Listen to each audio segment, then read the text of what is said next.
அஸ்வின்ஸ் இனிப்பு காரம் பேக்கரி மற்றும் சைவ உணவகம். மூத்த பத்திரிகையாளர் திரு ஐயநாதன் இணைந்திருக்கிறார். திரு ஐயநாதன், என்டிஏல இருந்தவங்க அல்ல என்டிஏக்கு வருவதற்கு ஆசைப்படுறவங்கலாம் இன்றைய தினமே கூட்டணிக்குள்ள கொண்டு வரக்கூடிய முயற்சிகள் நடக்கிறது. யாரெல்லாம் வருவாங்கன்னு நினைக்கிறீங்க? இந்த புதிய வரவுகளால இந்த கூட்டணி டேக் ஆஃப் ஆகும்னு நினைக்கிறீங்களா? கூட்டணி டேக் ஆஃப் ஆகும், அது வேற வழி இல்லை. இன்னும் வர வேண்டியவங்க வந்துட்டு பாத்தீங்க அப்படின்னா ஒரே ஒருத்தர் தான். அது வந்துட்டு பிரேமலதா விஜயகாந்த்.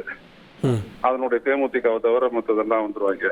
ஆனா இன்னைக்கு நடந்த பேச்சுவார்த்தையில வந்துட்டு அவங்களுக்குள்ள ஒரு உடன்படிக்கை ஏற்படலன்னு நினைக்கிறேன். பாஜகவுக்கும் எடப்பாடி பழனிசாமிக்கும் பியூஷ் கோயலுக்கும் இடையே நடந்த பேச்சுவார்த்தையில தொகுதி உடன்பாடு ஏற்படல. அதனாலதான் அவங்க மற்ற விஷயத்த வந்து வெளியில பேசியிருக்கிறாங்க. ஆமா ஆமா, தொகுதி உடன்பாடு ஏற்பட்டுச்சுன்னா அதை முன்னிலைப்படுத்தி எங்களுக்குள்ள உடன்பாடு ஏற்பட்டு விட்டது, எல்லாத்தையும் நாளைக்கு வந்துட்டு பிரதமர் அறிவிப்பார் அப்படின்னு சொல்லியிருப்பாங்க. அது ஏற்படாத காரணத்தினால அவங்க என்ன பண்றாங்க அப்படின்னோம்னா, இதெல்லாம் மத்த குற்றச்சாட்டுகள் எல்லாம் எப்பொழுது போல சொல்லிட்டு வாரிசு அரசியல் அப்படிலாம் சொல்லிட்டு உடனே அதுல இருந்து எஸ்கேப் ஆயிடுறாங்க. திசை திருப்பிட்டாங்க, நம்மள பத்திரிகையாளர்களாக நம்மள திசை திருப்பிட்டாங்க, அவ்வளவுதான். மற்றபடி அவங்க கூட்டணியை பொறுத்த வரைக்கும் அது டேக் ஆஃப் ஆயிடு, எப்படியாச்சும் ஒரு அட்ஜஸ்ட்மெண்ட்ல போயிடுவாங்க. எவ்வளவு சிறு பாரதிய ஜனதா கேக்குது அப்படின்றதா இங்க பிரச்சனையே. பாரதிய ஜனதா 56 இடங்களை கேட்கறதா சொல்றாங்க.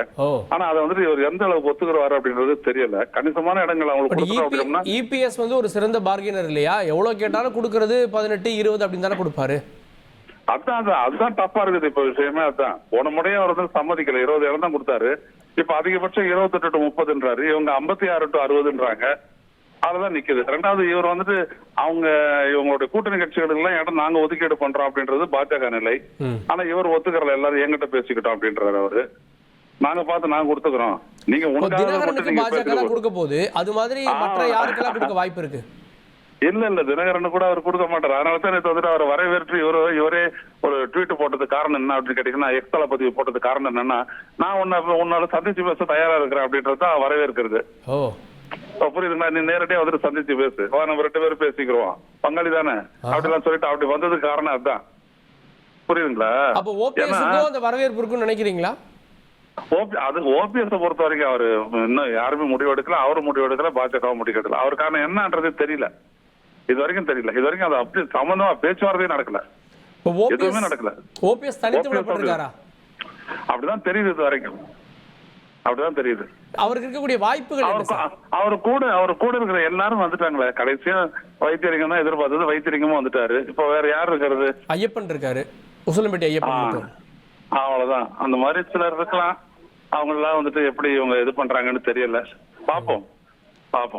இப்போ நாளைக்கு மோடி வர்றப்போ இவ்வளவு கூட்டணி கட்சி தலைவர்கள் இருக்கப்போ அது எப்படி ஒரு பிம்பத்தை கொடுக்கும்? திமுக கூட்டணி தான் மெகா கூட்டணி அப்படின்றத இந்த பிம்பம் உடைக்கும் நினைக்கிறீங்களா?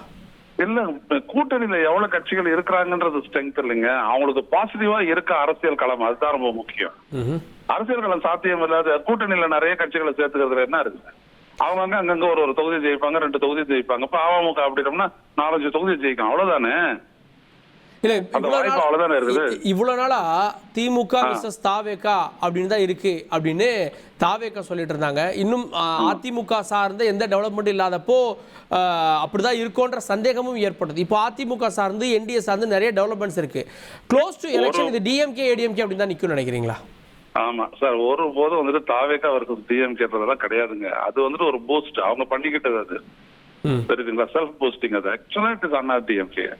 21 விழுக்காடு வாக்குகளை கடைசியா அவங்க பெற்றிருக்கக்கூடிய வாக்கு அப்படின்றத பாத்தீங்கன்னா 2வது ஹையஸ்ட் அதுதான் திமுகவுக்கு பிறகு. எனவே அந்த கட்சி தான் இப்ப கூட்டணி சேர்ந்ததுனால அவங்க என்ன பலம் பெறுவாங்க. 2வது எப்பொழுது ADMK alliance versus DMK alliance தான், அவ்வளவுதான். அதுலதான் வந்துட்டு எல்லாம் வெற்றி தோல்வி தீர்மானிக்கப்படுமே தவிர பாஜக இருக்கிறதுனாலயோ தாவேகா இல்லாதனாலயோ எதுவும் ஆகாது. அஸ்வின்ஸ் இனிப்பு காரம் பேக்கரி மற்றும் சைவ உணவகம்.